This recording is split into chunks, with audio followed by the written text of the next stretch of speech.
Muy buenas noches amigos, ¿cómo están? Les saludamos desde este espacio de No Apto para Cínicos. Transmitimos desde el sur de la Ciudad de México en una tarde-noche lluviosa. Transmitimos muy cerca de Ciudad Universitaria. Les saluda Jaime Hernández, su servidor, con mucho gusto, y nuestra productora, como siempre, Lourdes Salas, mejor conocida como Hildy. ¿Qué tal a todos? Muy buenas noches. Pues en esta siguiente edición vamos a hablar nuevamente de la decisión del presidente de viajar a Washington y cómo se ha desatado una tormenta de críticas a favor de este encuentro entre el presidente de México y Donald Trump.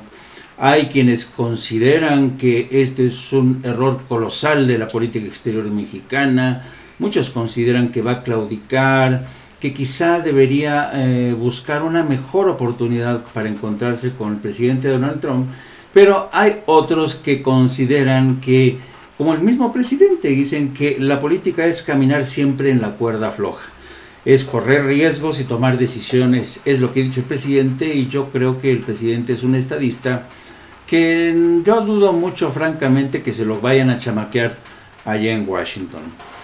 Por otro lado, el presidente lanzó hoy una nueva advertencia contra estas compañías que solamente vienen en plan de conquista y a saquear recursos, en obvia alusión al pleito que trae con estas compañías hidroeléctricas o compañías españolas que están presentando batalla contra los planes de la Comisión Federal de Electricidad. Vamos a hablar de eso.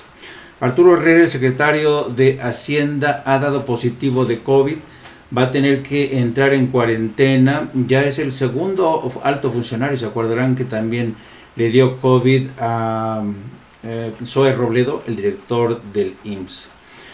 Y Donald Trump pues se sigue desfondando en las últimas encuestas. Su contrincante, el ex vicepresidente de Estados Unidos, Joe Biden, le lleva más de 14 puntos de ventaja. Aunque claro, todavía están muy lejos las urnas el próximo 3 de noviembre. Y a menos que suceda realmente un milagro, yo no creo que Donald Trump consiga remontar. Pero, insisto, en política una semana es una eternidad, así es que todo puede pasar todavía. Y Rusia comenzó este jueves a votar en voto por anticipado en un referéndum de una semana sobre cambios constitucionales que le permitirán a Vladimir Putin mantenerse en el cargo hasta el 2036. Así es que Vladimir Putin en la ruta de convertirse en el nuevo zar de la Rusia imperial. Y bueno, y vamos a entrar entonces en detalle. Hemos estado observando realmente con interés y es como ocurre mucho en algunos países como España, como Argentina, en el que todo el mundo da su opinión sobre la visita o no del presidente a México. Es como cuando todo el mundo, cuando están preparando el baile de la quinceañera, todo el mundo da su opinión. No, la quinceañera no tendría que hacer esto. La quinceañera tiene que bajar por la escalera con hielo congelado que le despida. No, eso es una tontería, ya no. El tema, así anda todo el mundo, los intelectuales, los periodistas, dando su opinión sobre qué es lo que tendría que hacer el presidente, que no, que sí, que no vaya, que sí vaya. Y entonces, la verdad llama mucho la atención algunos comentarios, pero a mí hay dos comentarios que me han llamado poderosamente la atención en esta jornada, y es un comentario de Agustín Gutiérrez Canet. ¿Por qué se me hace interesante este comentario? Ay, perdón, ya me estoy saltando, Hildy. Ya dije buenas noches. Sí. Ah, no, pero las cifras. Ay, Dios mío. Estoy aquí. A ver a qué hora. Yo arranco como moto y tú. Tú vas siempre como moto. A ver, bueno, pues el día de hoy no dejamos de preocuparnos porque esto sigue creciendo, sobre todo en nuestro continente americano, que suma en total entre los 188 países que reportan sus cifras a los 9.614.845 casos confirmados y 490.141 muertos. Esto ya casi nos pone en el 500.000 de gente que se nos ha ido con este virus, que algunos siguen pensando que nada más está aquí de puro cotorreo. Así es. Entonces, bueno, en 4 meses desde el inicio de la pandemia, aquí en México, llegamos a los 202.951 casos confirmados, con lo que se reportaron 6.100 nuevos casos en las últimas 24 horas. Esta es la segunda cifra más alta desde el inicio de la epidemia en nuestro país. Los decesos acumulados también se mantienen al alza para ubicarse en los 25.060, es decir, 376 más que los del día de ayer. José Luis Salomía, director general de epidemiología de la Secretaría de Salud, indicó que la epidemia activa, es decir, las personas con síntomas en los últimos 14 días, son 25.529, mientras que los positivos sospechosos son ya 63.583. O sea, también este es un número que ha subido y que de confirmarse pues va a aumentar este gran total. Sí. En el caso de la curva epidémica estimada de casos confirmados y sospechosos, dijo que la tendencia ascendente empieza a mostrar una estabilidad en este mes y que son una ligera tendencia y que tiene una ligera tendencia a descender en los próximos días, aunque aclaró que esto se podría consolidar hasta dentro de una semana cuando se tengan datos más completos. Por su parte, Hugo López-Gatell hoy hizo referencia a toda esta información que han traído medios de comunicación y las redes sociales, que ya saben, bueno, se meten en todas partes, no están al pendiente, parece que no les importa cómo se esté comportando la epidemia y parece que lo único que les interesa es encontrar la paja en el ojo ajeno, pero hoy sí, de plano, se vieron muy mal, entre otras cosas, porque dijeron que Hugo López-Gatell había pronosticado que hoy terminaría la epidemia. Sí. Entonces, Hugo López-Gatell, así como lo conocemos, que tiene tiempo de volver y volver y volver a repetir y decir y explicar, hoy demostró con videos que desde febrero ha dicho innumerables veces que tenemos que prepararnos para una epidemia larga. Volvió a explicar en esos mismos vídeos, explica la epidemia qué tan larga, y que la mitigación lo que logra es que no haya tantos casos al mismo tiempo, aunque la curva se aplane, pero se lleve más tiempo. Dijo también que la transmisión, hacerla más lenta, prolonga hasta septiembre, con un pico largo en agosto y tal vez hasta octubre. Entonces, yo creo que fueron como 30 vídeos con la misma información. En estos vídeos incluso se ve que ha mencionado en muchas ocasiones que en octubre empieza la temporada de influenza y hay probabilidad de que rebrote el COVID. Recordó que esta es una enfermedad emergente que exige reducir la movilidad y los cuidados preventivos que todos ya sabemos, la distancia, el cubrebocas, el lavado de manos, que todo eso hay que usarlo como, antes decían las abuelas, como agua de día, así, para siempre, hasta que tengamos una vacuna. Porque las epidemias son un fenómeno muy complejo y por eso se debe ser muy claros en que debemos cuidarnos.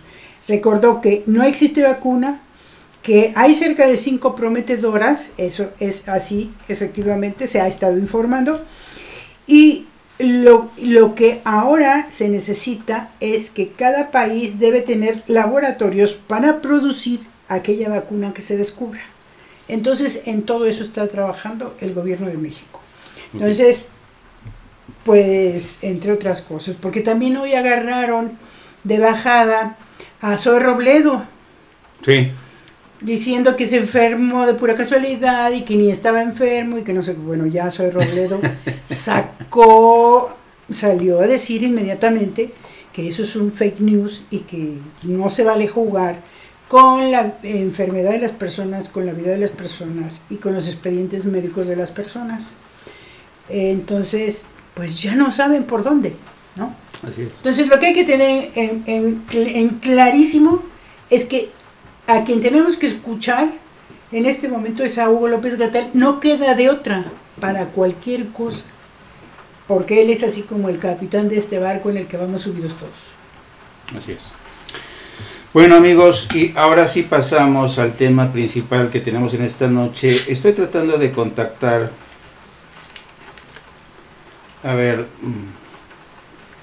estoy tratando de localizar a un amigo que está ahorita, no está disponible por Facebook, a ver si lo podemos, por Skype, a ver si lo podemos pillar. Línea telefónica, él está en Estados Unidos.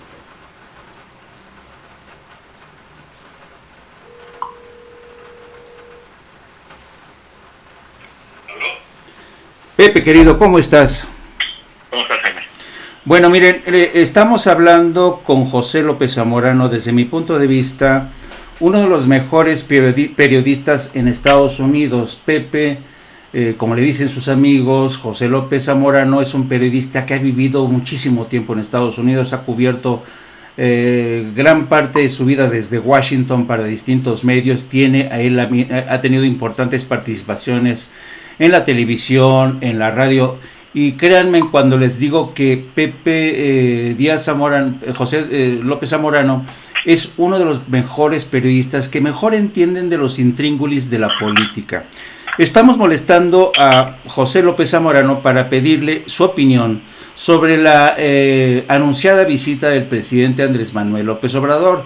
Estábamos hablando, Pepe, de esta tormenta de dimes y diretes que se ha desatado en las redes, con muchas personajes como León Krause manifestándose en contra, como Jorge Ramos, como, en fin, Denise Dresser, diciendo que Arturo Sarucán, diciendo que se va a cometer un error colosal el presidente si va a encontrarse con el presidente Donald Trump en julio próximo. Y yo te quiero preguntar a ti, que tú que conoces muy bien, insisto, los intríngulis de la política en Washington, ¿tú cómo ves esto? ¿Tú qué opinas al respecto?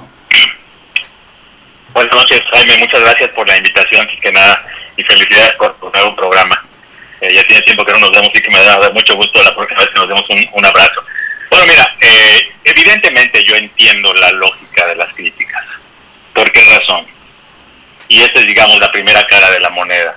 Porque durante mucho tiempo hemos tenido que resistir, de hecho desde aquel fatídico día del verano del 2015, en que el presidente Donald Trump descendió de las escaleras de su flamante Trump Tower, la torre de Trump en Nueva York, para lanzar su candidatura, donde nos recetó a los mexicanos una serie de calificativos prejuiciosos de que éramos narcotraficantes, violadores, y de ahí para el real, se siguió durante toda la campaña, nos convirtió a los mexicanos en particular y a los inmigrantes en general en los chivos expiatorios de los problemas de México, y no solo a nosotros. Recordarás todo lo que dijo del Tratado de Libre Comercio de América del Norte y de muchos otros temas, en los cuales obviamente buscó generar esta atracción en esta base conservadora que todavía tiene, pero que se le ha ido desmoronando. Entonces es entendible que frente a esta cadena de agravios del presidente Donald Trump hacia los mexicanos, cualquier contacto con él a nivel oficial pues genera muchas sensibilidades, ¿no? Ocurrió, por supuesto, durante la invitación que le hizo el expresidente Enrique Peña Nieto a México, justamente también en plena campaña electoral, obviamente por las lecturas que puede generar dentro de Estados Unidos, siempre que México ha mantenido esta posición de que no apuesta por un ganador, no apuesta por un partido, porque obviamente lo que México defiende son los intereses de México. Entonces entiendo que se esté dando eso, y entiendo también que este encuentro del que habló el presidente Trump en la frontera se da en un contexto en el que el señor Trump pues está viendo disminuidos sus bonos electorales. todo el mundo anticipaba que la gran bandera de campaña del presidente Trump iban a ser sus logros económicos, la creación de empleos, la bonanza económica, y ahora estamos viendo, por supuesto, que esos logros se disolvieron por la pandemia del COVID-19. Estamos en cifras récord de desempleo desde la Gran Depresión, tasas que nos han golpeado desproporcionalmente a los latinos aquí en los Estados Unidos. ¿Por qué? Porque hacemos trabajos esenciales y muchos trabajos se han perdido.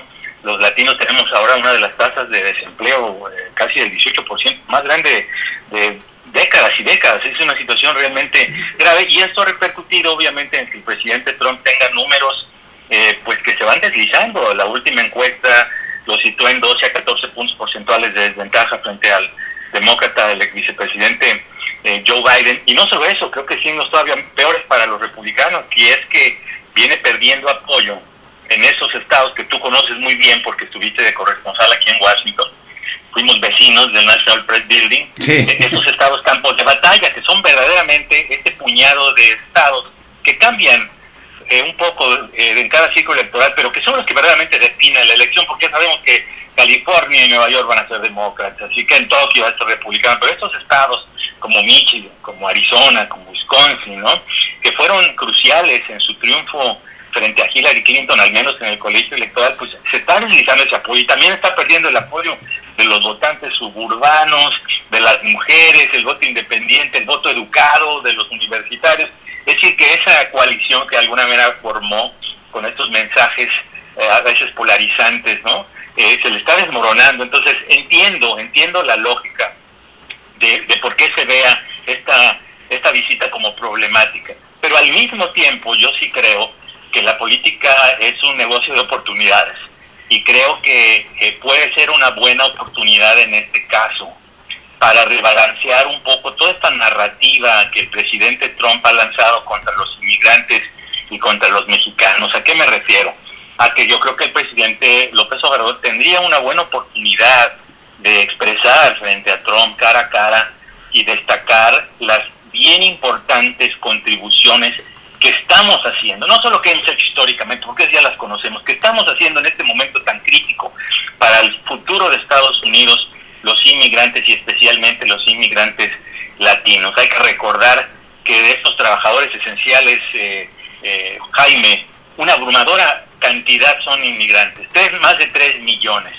Incluso si nos vamos al pequeño universo de nuestros dreamers, nuestros soñadores, que tú conoces muy bien aquí, que son unos grandes patriotas que lo único que no tienen son documentos migratorios, más de 200,000 de esos dreamers que ahorita están todavía enfrentando la amenaza de que puedan perder su estatus después de, a pesar del triunfo en la Suprema Corte de Justicia. 200,000 de esos son trabajadores esenciales de este país, y también muchos otros como los trabajadores agrícolas, que son abrumadoramente mexicanos. También los conozco muy bien porque estuviste corresponsal en California. Estamos hablando de las trabajadoras de las empacadoras de carne, que poco sabíamos que hay septuagenarios mexicanos, sexagenarios mexicanos trabajando en este momento, y son los más arriesgados a perder la vida. Entonces, resaltar las contribuciones históricas, pero resaltar el valor y la importancia que tienen esos mexicanos, esos latinos, esos inmigrantes, me parecería algo muy importante. Pero más allá de las formas discursivas, yo creo que todavía hay temas en la mesa de la relación bilateral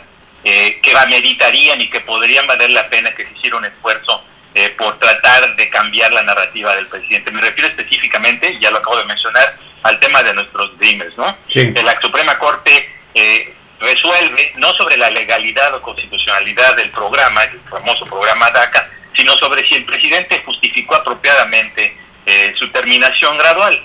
Les dijo que no era así, por lo tanto el presidente tiene la opción de poderlo hacer. Pues sería muy buena idea que pudiéramos tener un compromiso del presidente de que Trump, de que cumpla su palabra. Tú recordarás que dijo él que él iba a buscar una solución humanitaria para los Dreamers. ¿Te acuerdas de eso? Claro. Lo dijo. Y todos obviamente lo registramos muy bien porque consideramos que tenía la razón, no solamente por la moral de ayudar a estos niños que vinieron a Estados Unidos, no por su propio pie, sino traídos por sus padres, sino sobre todo porque se lo merecen, son jóvenes talentosos, educados, respetuosos de la ley, realmente son patriotas 100% estos jóvenes, son americanos, son más americanos que el pay de manzana, simplemente que no tienen papeles, y que al final de cuentas se dio nuevamente a sus instintos políticos y decidió en 2017 iniciar la cancelación de este programa. Yo tengo amigos que son Dreamers, trabajo con personas que son Dreamers aquí en Estados Unidos, tengo la suerte de trabajar con ellos y te digo, yo avalo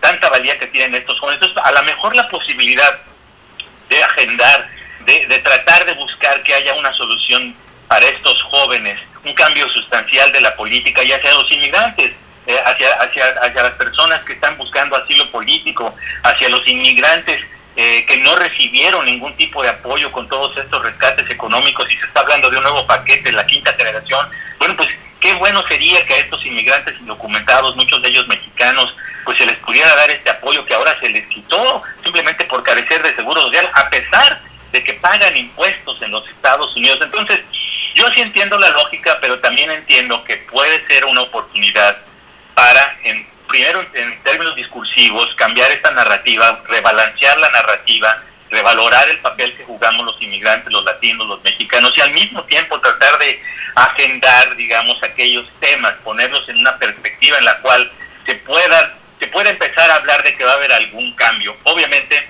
tú y yo no somos ingenuos, eso va a ser muy complicado desde la óptica del señor Trump, este hombre impredecible, que te puede decir que sí, y en una hora en un Twitter te cambia la jugada. Lo hemos visto hacerlo, no con México, lo vimos con Canadá, lo vimos con la Unión Europea, ¿no? Y es un hombre que sabe destruir las cosas de una manera muy buena, el protocolo de cambio climático y muchas otras cosas.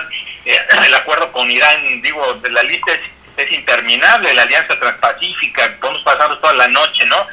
Y va a ser muy complicado porque obviamente si él percibe que nuevamente la lógica de ganar la elección va a pasar por convertirnos en chivos expiatorios, pues eso convierte también la visita en una visita riesgosa, en el sentido de que pues podemos esperar más de lo mismo después de esta visita. Ojalá, yo quiero esperar ser optimista y pensar que bueno, pudiera ¿no? En un escenario positivo ser un parteaguas, empezar a cambiar. No tengo muchas expectativas, así que obviamente las dos partes son políticas y las dos partes entienden que no están exentas de riesgo, así que vamos a ver cómo transcurre. Otra manera de poder neutralizar esta óptica de que pudiera ser una manera de endoso indirecto a la candidatura de Trump a su reelección pudiera ser que el presidente agendara, por ejemplo, encuentros con los demócratas, con Nancy Pelosi o quizá con la campaña de Biden. Lo dudo. Tú recordarás que cuando la visita de Trump a México, el equipo del señor Peña Nieto trató de invitar a Hillary Clinton, obviamente no quiso.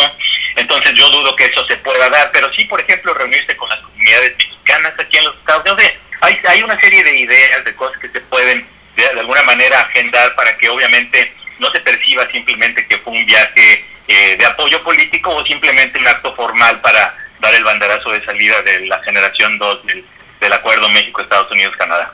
Oye, Pepe, ¿tú crees que el presidente Andrés Manuel López Obrador corre el mismo riesgo de Enrique Peña Nieto, de que se lo chamaquee el presidente Trump? Mira, el problema de cualquier encuentro con el presidente Trump es que obviamente tiene un carácter totalmente imprevisible, ¿no? Entonces, obviamente va a tratar de sacar provecho el mayor que pueda de todo este tema. Hay que recordar que él originalmente dijo que el acuerdo comercial fue el peor acuerdo de todos los tiempos. Recordarás, creo que tú y yo estábamos cubriendo una convención política cuando amenazó con salirse. De hecho, hay una anécdota en la cual él quería salirse del acuerdo y llegaron sus asesores y dijeron, no lo puede firmar porque le hablaron los gobernadores y al final se resistió, quería invocar esta cláusula que le permite abandonar el acuerdo en un lapso de 6 meses. Imagínate lo calamitoso que hubiera sido, no solamente para la economía de México, sino para las economías regionales. Entonces, si algo hemos aprendido, creo yo, de la presidencia de Donald Trump, Jaime, es que es muy difícil negociar con él. Sí. Básicamente es imposible. Creo que yo el único escenario en el cual creo que quizá alguien se lo chamaqueó a él fue Kim Jong-un, el líder norcoreano, porque finalmente le redujeron las sanciones, ¿no? Ya no se agravó nada y el hombre siguió haciendo sus experimentos y básicamente no ha emprendido ningún paso de desnuclearización en la península coreana. Y bueno, por lo menos estamos todos vivos, ¿verdad? No ha sido una amenaza existencial, pero realmente es el único escenario en el cual yo veo que alguien se lo haya podido chamaquear. Es muy complicado realmente negociar con el presidente Donald Trump, pero yo creo que en la medida que se toquen otras bases. Y para mí sí es importante este tema de revalorar y en el discurso las contribuciones de los mexicanos, de los latinos, porque estamos aquí la situación está muy complicada para nuestra comunidad, Jaime. Sí, lo creo. Las últimas cifras de CDC y a veces se pasan desapercibidas a nivel de México, pero las últimas cifras de la CDC nos indican que de los más de 500 000 de casos de contagios de COVID, donde se conoce el origen racial y étnico de las personas, sí, porque no todos al principio daban su origen étnico, pero de las casi 600,000 que se conocen, el 33% son latinos. Ya te imaginarás el porcentaje que son mexicanos. Wow. Entonces estamos hablando de que nosotros somos el 18% de la población de Estados Unidos y el 33% de los casos. Quiere decir que nos está golpeando a nosotros el doble de nuestro peso en la población. Ahora imagínate el impacto que eso tiene médico cuando somos la comunidad que carece de mayor seguro y cobertura médica en Estados Unidos. Tú viviste aquí, tú sabes lo costoso que es el seguro médico, porque básicamente es una estructura privada de pagos de seguro. No existe un seguro público salvo el Medicare, Medicaid y el de los veteranos de guerra, que aplica solamente a las personas que son o residentes legales permanentes o ciudadanos. Lamentablemente sabes que hay una gran cantidad de mexicanos aquí en situación indocumentada, más de 6 millones, que no recibieron el apoyo económico del Ejecutivo Federal por el Tesoro, que no recibieron la ayuda por desempleo, por estar indocumentados, que no recibieron nada gratuito del gobierno. Peor aún, que aún aquellos que estaban legalmente, si recibían algún beneficio federal, les aplicaría la ley de la carga pública que los bloquearía para convertirse en residentes legales permanentes, que perdieron la mayor cantidad de empleos, a pesar de que son los trabajadores esenciales. Y la razón por la que nuestra comunidad está más afectada, Jaime, es porque nosotros hacemos los trabajos que no se pueden obviar. No es el trabajo de oficina que tú puedes hacer desde tu casa, así es, el privilegio que tenemos tú y yo de trabajar desde la pantalla de la computadora, ¿verdad? Ellos tienen que ir a cultivar las frutas y vegetales de las mesas de los estadounidenses, tienen que ir a hacer las casas, levantar la basura, hacer los caminos. Son las personas que limpian los hospitales, o son doctores, o son enfermeras, o son personal de logística de emergencias, camilleros en Nueva York, bomberos. Es la gente que está en la primera línea de batalla contra la enfermedad. Son los trabajadores esenciales, literalmente, de Estados Unidos, y ser tratados con un discurso como el de Trump, y ser tratados con políticas públicas donde no se les reconoce eso, porque tampoco los demócratas lo han probado. Eso no solamente es un tema de Trump. Los demócratas lo han dicho en discursos, sí, los apoyamos, pero a la hora de la hora, ¿dónde están esos apoyos, ese reconocimiento real y práctico de una comunidad? Entonces yo creo que en ese sentido, revalorar el papel que estamos haciendo aquí, todos los latinos, los mexicanos en particular, somos la abrumadora mayoría, pues sí, yo creo que obviamente no es suficiente, pero yo creo que es un pequeño avance, porque aquí lo que nuestra comunidad reclama siempre, como tú lo sabes, es un trato respetuoso, un trato digno, y no siempre se recibe eso por parte de las autoridades de los Estados Unidos. Pues Pepe, te agradecemos mucho, de verdad, un análisis, muy buen análisis, gracias como siempre. No me equivocaba al presentarte como uno de los mejores periodistas que yo he conocido en Estados Unidos, un estupendo analista. Ojalá te volvamos a tener aquí en el programa, porque realmente pintas un panorama con una destreza magnífica. Muchísimas gracias, Pepe. A la orden, mi querido Jaime, un abrazo, hasta luego. Hasta luego. Pues ahí tienen a José López Zamorano, uno de los mejores periodistas en Washington, de verdad, es en serio. O sea, yo que fui corresponsal de otro medio, es muy competitivo Pepe, a veces participábamos juntos en programas de debate en televisión, y tiene una gran destreza para el análisis político. Qué bueno que nos pudo atender. Y además, ¿saben qué me gustó de Pepe? Esta vehemencia con la que habla en nombre de la comunidad migrante de mexicanos allá y de hispanoamericanos o latinoamericanos. Él conoce muy bien la comunidad migrante y si se fijaron, si se dieron cuenta también, al igual que Juan José Gutiérrez, con quien hablamos ayer por la noche,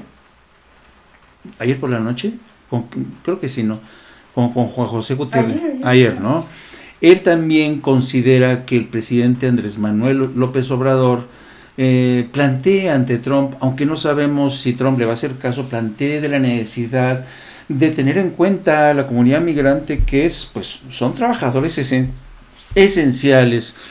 Bueno, Y perdón por no saludarles antes, pero no quería porque José López Zamorano, Pepe López Zamorano estaba en tránsito y quedé con hablar con él a una determinada hora y por eso me permití llamarle antes de que se me moviera de donde estaba. Roma Rosas, ¿cómo estás? ¿Cómo estás? Elizabeth Olmedo, dice Elizabeth Olmedo, Jaime, me enteré que también el presidente de Canadá está arreglando con el presidente Andrés Manuel López Obrador por primera vez darle la ciudadanía canadiense a los migrantes. Ojalá que sea así. Hemos escuchado eso también, querida Elizabeth. Beatriz Carrillo, ¿cómo estás? Elizabeth Pachi, ¿cómo estás? Beatriz Carrillo. Manuel Casas, ¿cómo estás, querido? Antonieto Carlos. Dice, qué grosero el reportero que ya terminada la conferencia a gritos increpó al doctor Gatell acerca de las pruebas como privilegio de algunos. Qué fuerte las campañas con la 4T. San Agustín, buena noche. Teresita Sondol, Julia Salazar, ¿cómo estás, querida Julia? Hermateshi, dice, todos esos que dicen que la epidemia terminaba hoy es que o son subnormales de plano o analfabetas y sordos. Yo creo que son las dos o las tres cosas, la verdad. Es que de verdad se cansa de decir lo mismo. Lo que yo quiero que un día diga algo diferente a lo que tiene que estar diciendo y volviendo a decir. Parece una clase de alumnos tontos. Sí, están no negados. hacen la tarea, que no están atentos, que todo les da igual. Oneila González, tiene razón Jaime, AMLO es un estadista y no se dejará chamaquear. Roma Rosa, saludos desde Jalapa. Don Luis Huesca, saludos desde Oklahoma City. Quetzo, ¿cómo estás, querida Quetzo? Pues así están las cosas. Sí, me dice Manuel que es otra excelente exposición de los invitados. Aclararon todo muy bien, Jaime. Sí, la verdad es que Pepe López es un excelente periodista, de verdad, excelente. De los mejores periodistas mexicanos que hay en Estados Unidos, créanme. Bueno, pero vamos a seguir con este tema de cómo están criticando la decisión del presidente. Y les quería mostrar cómo algunos, a ver, déjenme ver si primero localizar. Aquí, bueno, fíjense, es muy interesante por eso acudir a las fuentes, conocer a quienes están opinando sobre este tema. Y yo quería ponerles un Twitter que esta tarde puso Leoncito Krauss. Ay, por Dios. Bueno, ya saben que Leoncito Krauss es el hijo de Enrique Krauss. Dice, importante hilo de Dan Restrepo, hombre clave de Obama para América Latina, sobre la posible visita de Donald Trump. Hombre clave. Y acto seguido nos pone el hilo de Dan Restrepo. Bueno, y entonces aquí Dan Restrepo se lanza un hilo diciendo, dada la noticia de la pendiente reunión entre López Obrador y Donald Trump, una reflexión entre 9 partes sobre respeto en tiempos electorales entre Estados Unidos y México. Dice, en noviembre del 2011, México anunció su intención de hospedar la cumbre del G20, no en noviembre del 2012, como tocaba por tradición, sino en junio del 2012, a semanas de su elección presidencial. En la Casa Blanca del presidente Obama nos dimos cuenta inmediatamente que teníamos un reto.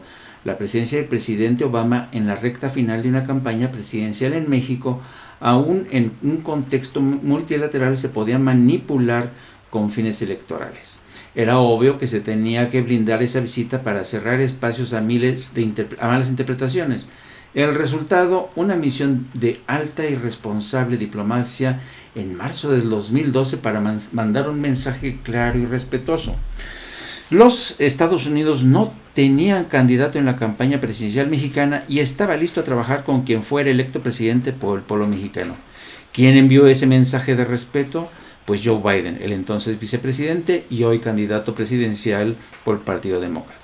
Se reunió hasta en orden alfabético para no dejar ni espacio para las malas interpretaciones con los entonces principales candidatos a la presidencia, Andrés Manuel López Obrador, Enrique Peña Nieto y Josefina Vázquez Mota.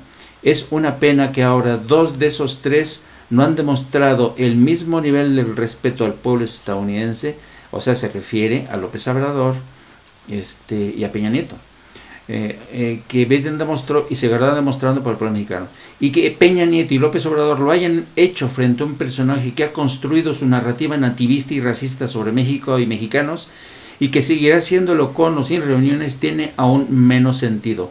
Ojalá que lleguemos a un respeto mutuo. Los Estados Unidos tomaremos un paso contundente en esa dirección, eligiendo a Joe Biden. Veremos cómo lo hace México. Bueno, esta es la opinión de Dan Restrepo. Bueno, es la opinión que nos llama la atención Leoncito Krause, diciendo, ojo con lo que está diciendo Dan Restrepo, que es fue el hombre clave de Obama para Latinoamérica. Bueno, aquí les cuento la neta. Dan Restrepo era un buen chico, una buena persona, es un hombre decente, yo lo conozco. Y Dan Restrepo, la verdad, mientras estuvo como consejero para América Latina en el seno del Consejo de Seguridad Nacional de la Casa Blanca, la verdad no hizo mucho, no conocía muy bien América Latina. O sea, es buena persona, Dan Restrepo, pero no conocía, y sus decisiones, la verdad, no pintaban mucho en la administración Obama. Quien ahí tomaba las decisiones era el vicepresidente Joe Biden, que efectivamente, si ustedes se recordarán, vino a México a entrevistarse con algunos candidatos, pero yo recuerdo muy bien ese viaje de Biden. Y en lugar de que fuera encuentros discretos con los candidatos y todo, fue como una especie de entrevista con Biden, con el vicepresidente de Estados Unidos, para elegir a quien iba a resultar el mejor candidato para México. Ya se sabe que en aquel entonces, el elegido fue Enrique Peña Nieto. Pero les voy a decir más, en el Departamento de Estado, ya habían decidido que Enrique Peña Nieto se merecía la oportunidad de regresar a la presidencia de México.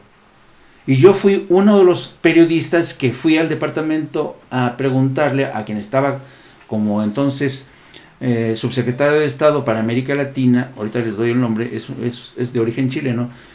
Yo le dije, oye, ¿ustedes confían realmente en Peña Nieto? ¿Ustedes creen que va a ser un candidato que ha dejado atrás las malas prácticas del PRI? Y nos dijo, me acuerdo que me dijo, no, sí, ya, nosotros creemos que este es un PRI renovado. Este es un PRI renovado que ya no tiene nada que ver con las prácticas de los dinosaurios. Eso fue la campaña, fue la propaganda. Eso fue la propaganda. Y miren lo que pasó después. Peña Nieto resultó ser el mejor exponente del PRI dinosaurico. O sea, ahí el Departamento de Estado la cagó. Entonces, que vengan ahora, Leoncito Krause. ¿Crees? ¿Bien? ¿Tú crees que la pusieron así, los chamaquearon? No, yo creo que, ¿sabes qué? Yo creo que le tenían miedo a Andrés Manuel López Obrador. Yo supongo. Ya le tenían miedo a Andrés Manuel López Obrador y dijeron, preferimos... Es más fácil hacer negocios con un corrupto que, claro, que experimentar otro tipo de así gobierno. Es, y yo creo que prefirieron apostar por un mal, por un malo por conocido, ¿no? Sí. Mejor un malo por conocido que un bueno por conocer. Arturo Valenzuela era el subsecretario de Estado para Asuntos Latinoamericanos, y él me lo dijo a mí y a otro colega, porque fuimos a hablar con él, y nos dijo, no, el PRI se merece una oportunidad, el PRI en esta ocasión, y claro, porque desconfiaban, le tenían pánico a Andrés Manuel López Obrador, de la misma manera que en estas últimas elecciones igual, el asesor del presidente Trump decía, John Kelly le dijo al presidente Trump, hay que tener cuidado con este personaje, es muy peligroso, es comunista, va a convertir a México en Venezuela, y ya sabemos desde dónde salió esa narrativa. Entonces, que Dan Restrepo venga ahora a decir que no, que está muy mal esto, que falta de respeto.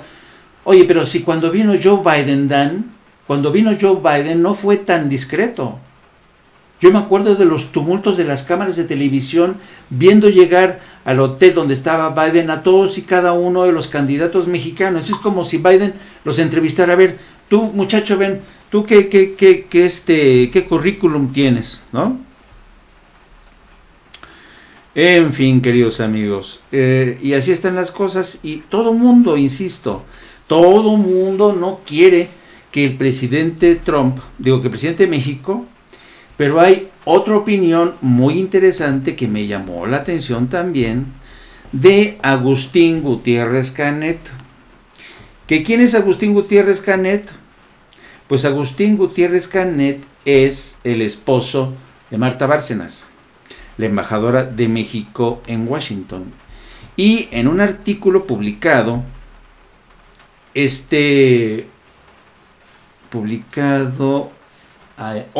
publicado hoy, dice lo siguiente Agustín Gutiérrez Canet, ojo, insisto, el esposo de nuestra embajadora en Washington. El esposo de nuestra embajadora en Washington escribe hoy en Milenio.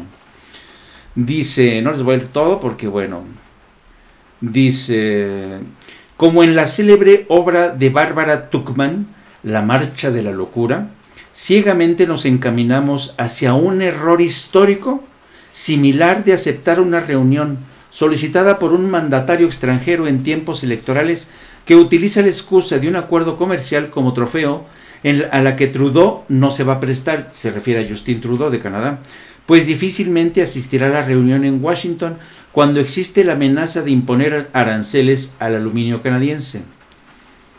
¿Qué va a pasar? Y especula Agustín. ¿Qué va a pasar si la prensa le pregunta a Trump, sentado al lado del presidente mexicano en la San Oval, si México pagara por el muro? Sea cual sea la respuesta, nadie se acordará que el viaje fue para celebrar la entrada en vigor del TMEUC y para agradecer el envío de ventiladores. Todos recordarán el video y la foto de Trump hablando con el presidente en silencio.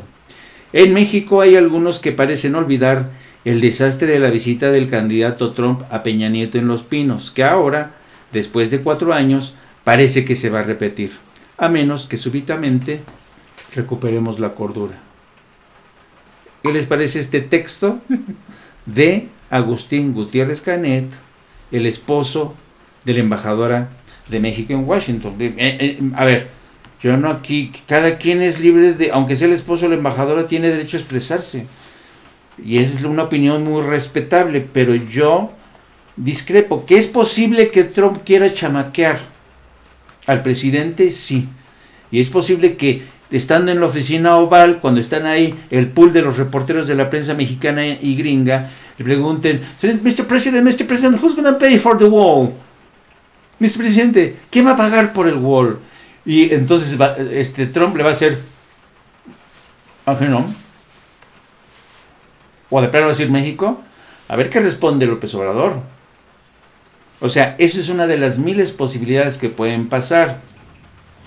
Yo creo que el presidente de México, aunque habla despacio, fíjense que yo creo que el presidente de México, yo no sé si ustedes estarán de acuerdo, el presidente de México habla despacio, pero es como el presidente para cuando clava un dardo, lo hace de manera magistral, ¿no? Agarra el dardo, le lame la punta, le pone chile piquín, así lo está pensando, lo lanza despacito, pero lo clava donde lo quiere clavar.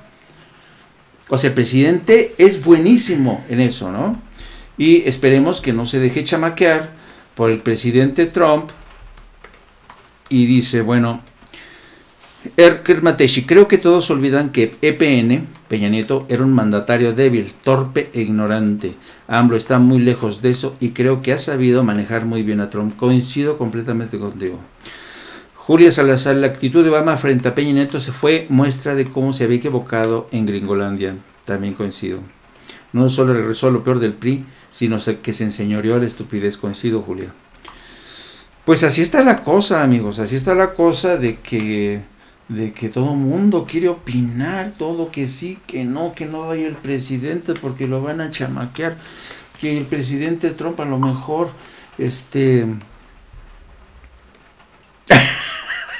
dice el Mateshi, alguien se percató de que mientras informaba sobre el temblor, se le olvidó a AMLO de hablar despacito. Dice Pachi, ¿qué cenizo Gutiérrez Canet? Sería mejor que utilizara su tiempo leyendo en lugar de escribir. Cenizo quiere decir ave de mal agüero. Y así están las cosas, y bueno, esperemos que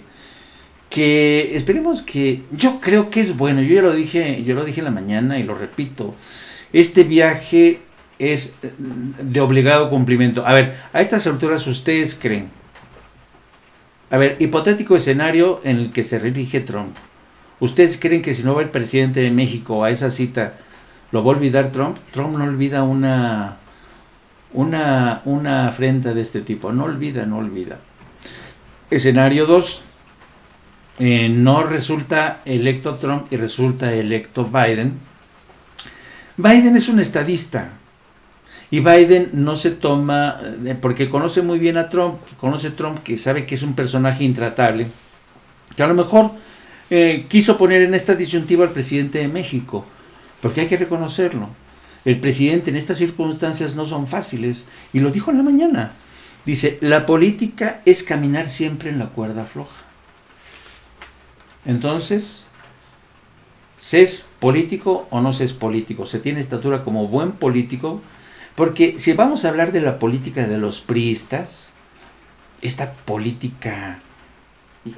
Yo no sé qué entendían los priistas o los panistas por política. Yo creo que el sinónimo de política para ellos fue, sí, ya nos sacamos la lotería, vamos a robar, ¿no?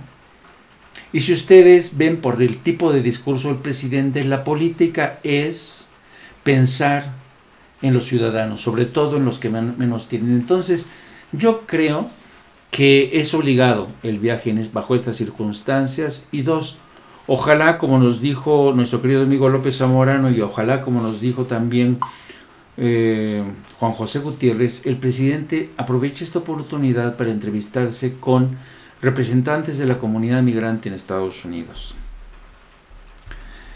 En fin, dice, el caminante, todas esas opiniones nacen de la imagen discriminatoria que tienen del presidente. Lo siguen viendo como ranchero e incapaz. ¿Es cierto? Pues sí, es mucho de eso. Exactamente. Bueno. Le crearon una imagen y tienen que seguir manteniendo esa imagen que le crearon durante los años de oposición. Sí. No sabe hablar el presidente, de que no, ni le va a entender, o sea, ya los veo venir. Sí. Yo no quiero dejar pasar que el día de hoy, porque no nos ha dado tiempo de mencionarlo, pero hoy en Texcoco, que se llevó a cabo esta reunión, la rueda de prensa del presidente, y donde estuvieron el secretario de la Defensa, Luis Crescencio Sandoval, y el gobernador del Estado de México, Alfredo del Mazo, informaron ahí que 23 municipios concentran el 80% de las extorsiones, por ejemplo. Presentaron ambos sus informes sobre seguridad en la entidad en esta conferencia de prensa, pero lo que más me llamó la atención, no sé si en tu caso también, fue que hicieron un mapa muy detallado de los grupos delictivos que operan en el Estado de México y en el Valle de México, todo el Valle de México. Entonces nos dijeron 6 grupos delictivos, 4 en el Estado y 2 en la capital del país, nos dijo el secretario de la Defensa. Entonces, esto es muy desacostumbrado, porque incluso en el mapa se ve las áreas en que cada uno de ellos maneja, ¿no? De las que se han apoderado. Están el cartel Jalisco Nueva Generación en la zona conurbada del oriente de la Ciudad de México, el de la familia al sur de la entidad y los caballeros templarios al norte. Sandoval dijo que la familia y los caballeros templarios se aliaron para cerrarle el paso a la expansión de los municipios mexiquenses al sur, a Guerreros Unidos. El cuarto grupo que este es el cuarto grupo que se mueve en la entidad. Además de estos 4, en la Ciudad de México operan otros 2 que el secretario no identificó para que sean un total de 6 en el Valle de México, de acuerdo con el informe oficial. Este reporte, que resultó insólito, siguió a la pregunta de un reportero ante el cual el secretario de Seguridad y Protección Ciudadana, Alfonso Durazo, declinó ofrecer precisiones porque dijo que no tenía caso citar grupos y líderes porque en el gobierno, dijo, nos hemos propuesto no fortalecer mediáticamente a esas figuras. Durazo dijo que el trabajo de inteligencia es profesional y suficiente y que parte de la violencia en el país deriva de la fragilidad de las alianzas de esos grupos como en Guanajuato, Sonora y Estado de México. Pero López Obrador le pidió a Sandoval que diera detalles y que expusiera en la pantalla la lámina con el mapa delictivo del Estado de México. Sí. Exacto, es ese. Nada más por esta ocasión. López Obrador dijo que esta información se analizaba diariamente, pero no se difundía porque debe mantenerse como confidencial. Sin embargo, la pusieron. Yo creo que lo han pensado mucho, pero para que tengamos más idea, a mí sí me queda más claro que se está trabajando, se les está ubicando y como dijo López Obrador, estamos usando la inteligencia, no el espionaje. Es decir, ahora sí se usa la inteligencia para este tipo de cosas y no para andar fisgoneando a la gente. Incluso se mencionó, esto no lo mencionaron ellos, pero se ha mencionado que la casi inminente captura del Marro se debió a informes de inteligencia. No capturaron al Marro, pero sí capturaron a su madre y parte de su familia y demás. A todas las que llevan la administración de los recursos que obtiene el Marro con todos sus delitos. Bueno, entonces dijo López Obrador que esto dejaba claro que las acciones de seguridad pública se realizan a partir de datos de inteligencia y para que los que participan en esas bandas se enteren de que sí hay información y que sepan que no damos garrotazos a lo tonto, al avispero, así nada más. Sí sabemos, o sea, sí se sabe lo que se está haciendo. Por su parte, Alfredo del Mazo dijo que han instrumentado diversas acciones como parte de una estrategia para disuadir y enfrentar los feminicidios en la entidad. Señaló que han desplegado medidas de apoyo telefónico, psicológico y económico a las mujeres para que puedan denunciar. Bueno, pues creo que esta mañana sí fue... Perdón, sí digo. No, sí fue muy ilustrativo esta mañana lo que nos contaron de cómo están vigilando a esos grupos y cómo ha sido posible ir capturando, ¿no?, a un número bastante importante de delincuentes. Sí, porque no cabe duda que yo creo que fue una especie de decirles, señores, los tenemos bien vigilados.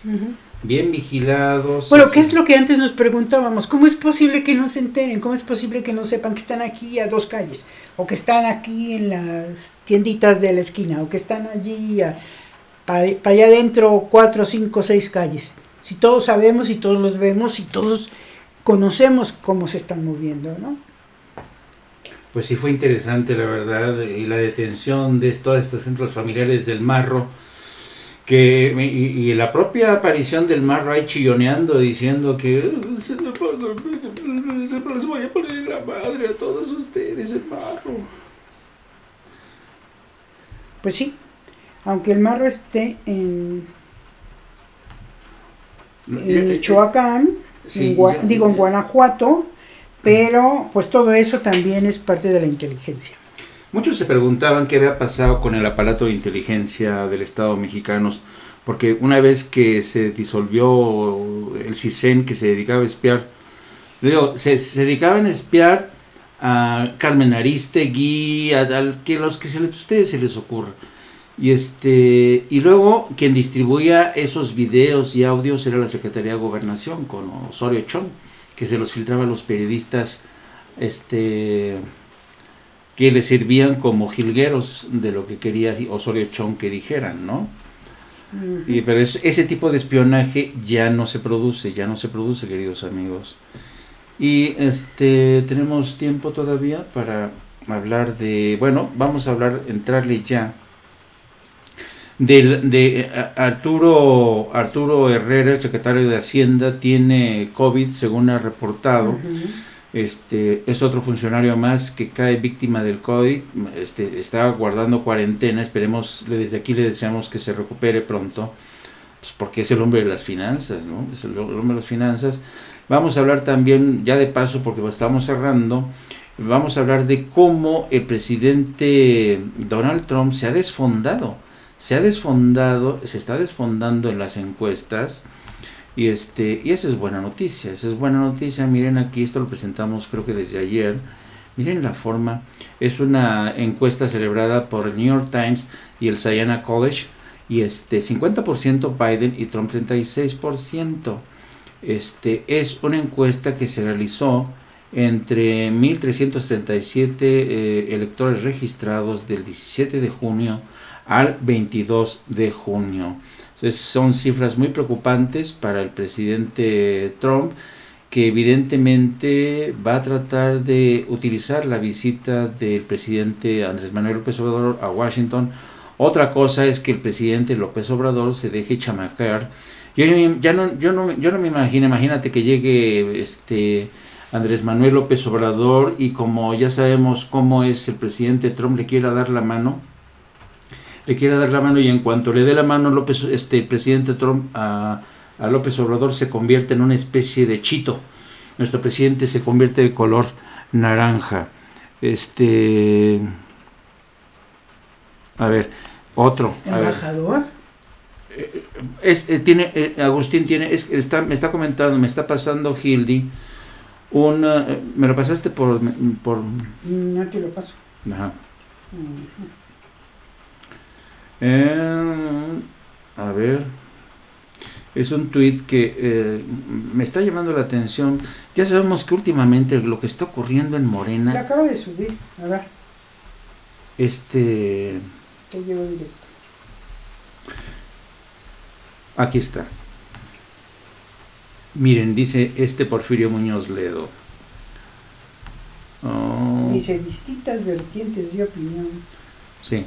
Espérame tantito, a ver, dice: distintas vertientes de opinión coinciden en lo inoportuno del viaje del presidente a Washington, cuando Trump es repudiado mundialmente por su maníaco racismo contra los afroamericanos, pero también contra los nuestros. La entrada en vigor del TMEC parece un pretexto, ya que es difícil que el canadiense Trudeau asista.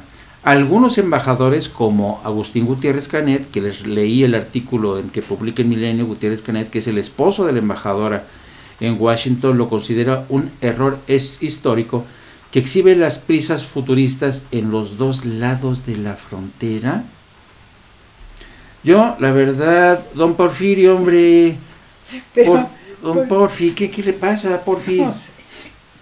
Miren, yo respeto mucho a Porfi, porque la verdad que es un hombre muy brillante, pero hay veces, yo digo que Porfirio Muñoz Ledo tiene todos los defectos de sus virtudes. De un tiempo acá, Porfirio, y no solamente Porfirio, ahí tenemos a Ricardo Monreal, el líder de Morena en el Senado. O sea, de verdad, Morena, yo no sé qué le está pasando, hay una recomposición, hay una lucha de facciones. Y entonces ya aquí Porfirio dice que es un error que vaya el presidente a Washington, y se sustenta lo dicho por Agustín Gutiérrez Canet, que es el esposo de la embajadora en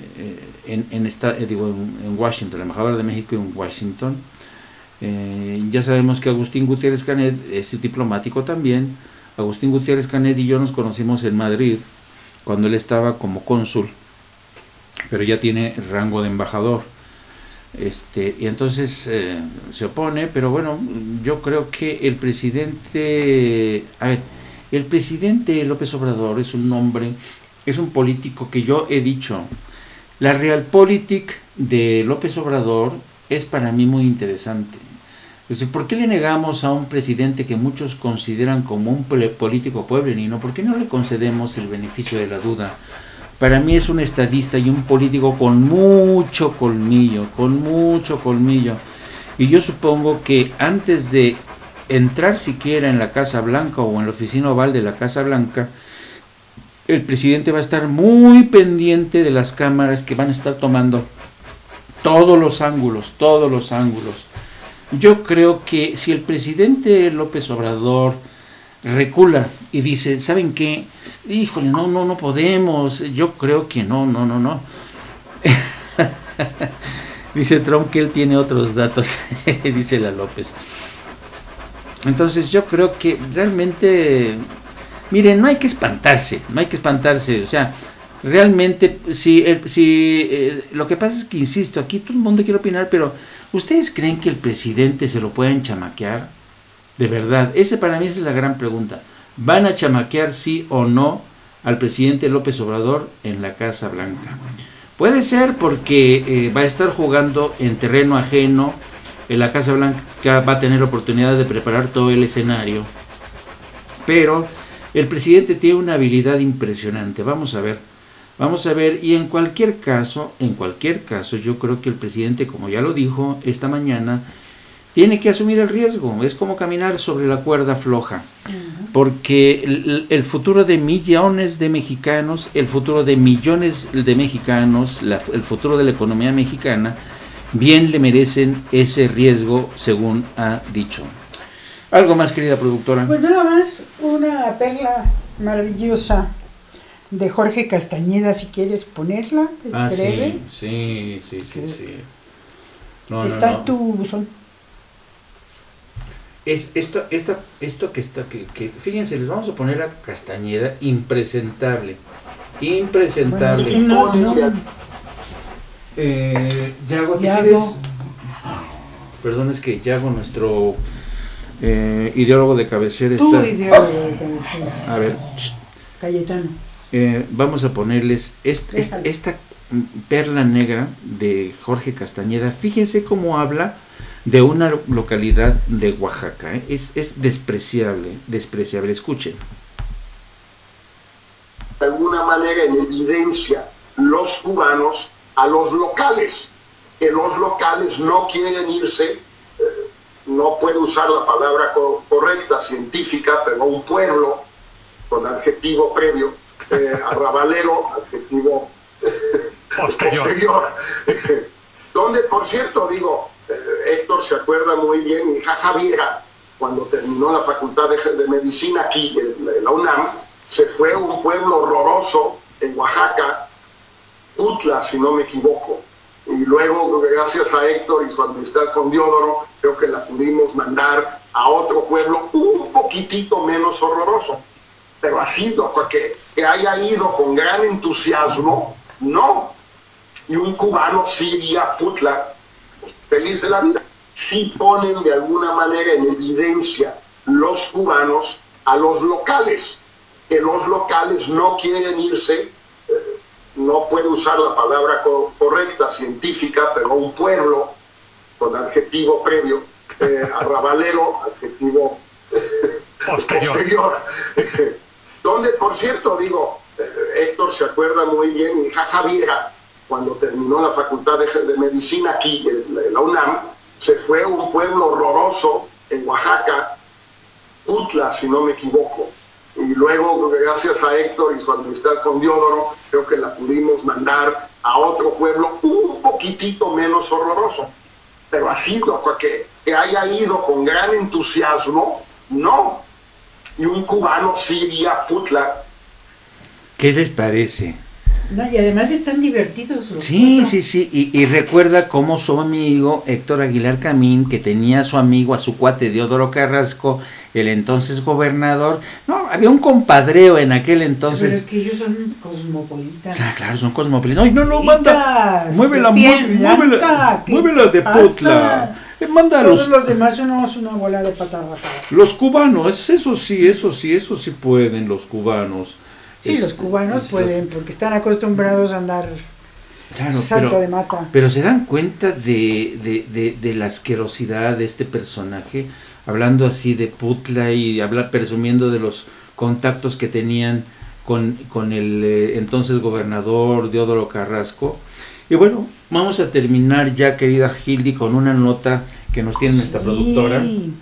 Pues mira, el embajador de Estados Unidos está advirtiendo a los empresarios que no es el momento para invertir en México. Esto lo dijo este jueves, que las recientes decisiones económicas del gobierno del presidente Manuel López Obrador indican que en este momento no es oportuno invertir en la segunda economía latinoamericana. Comillas, parte esencial de mi trabajo como embajador es tratar de arreglar problemas cuando se presentan y tratar de fomentar la inversión de mis connacionales, pero tampoco les puedo mentir. Tampoco les puedo decir que es un momento oportuno para invertir a México, dijo Landau en un foro virtual con empresarios de la industria de ambos países. Sí. Esta reunión por internet fue organizada por la Confederación de Cámaras Industriales de México, donde el diplomático soltó tranquilamente: se ven cosas muy desalentadoras para la inversión extranjera y en varios sectores obviamente hemos visto cosas preocupantes.